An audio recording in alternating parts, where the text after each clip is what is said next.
한국은행은 지난 8일 해외 경제 포커스 보고서에서 코로나19로 인한 경제적 피해는 상황이 진정되면 회복 속도가 상당히 빠를 것이라고 분석했습니다.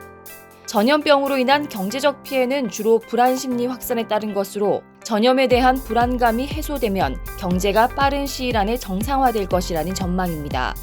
한은 관계자는 전염병의 경제적 영향은 확산 정도, 지속 기간, 치사율 등에 따라 달라지는데 과거 사스와 메르스 사례에서는 확산세가 진정되면서 주요 실물 지표가 곧 반등했다고 주장했습니다.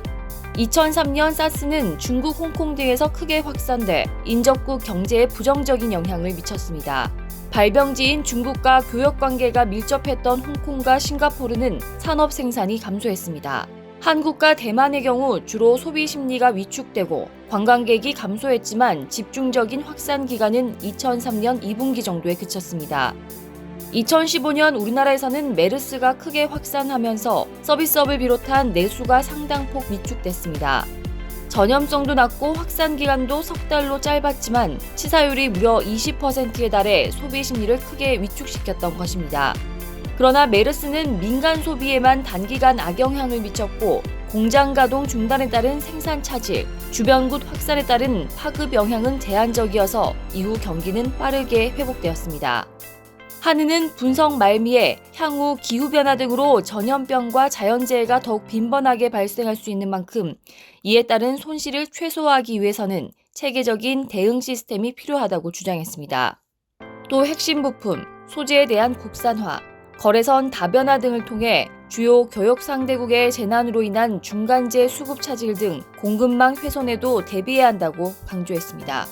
그러나 같은 날 정부 경제정책의 싱크탱크 역할을 하는 KDI는 한국은행과는 다르게 다소 비관적인 내용의 리포트를 발표했습니다.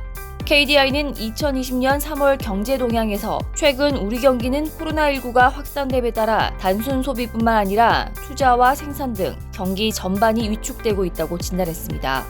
중국 수요가 둔화되고 중국산 부품의 수급 차질로 자동차 생산도 축소되면서 2월 일평균 수출이 크게 감소한 현재 상황을 감안한 것입니다. KDI는 이어 세계 경제 성장률 전망치가 하향 조정되는 등 대외 여건도 악화되는 모습이라며 기업 투자 심리가 큰 폭으로 악화되면서 향후 설비 투자의 부진이 지속될 가능성이 있다고 주장했습니다. 아시아개발은행의 전망도 비관적입니다. 이 은행은 코로나19 경제적 영향평가 보고서에서 최악의 경우 한국 국내 총생산은 165억 3,100만 달러 줄어들 것이라고 전망했습니다. 고용에도 타격을 줘서 취업자 수가 35만 7천 명 줄어들 것으로 내다봤습니다.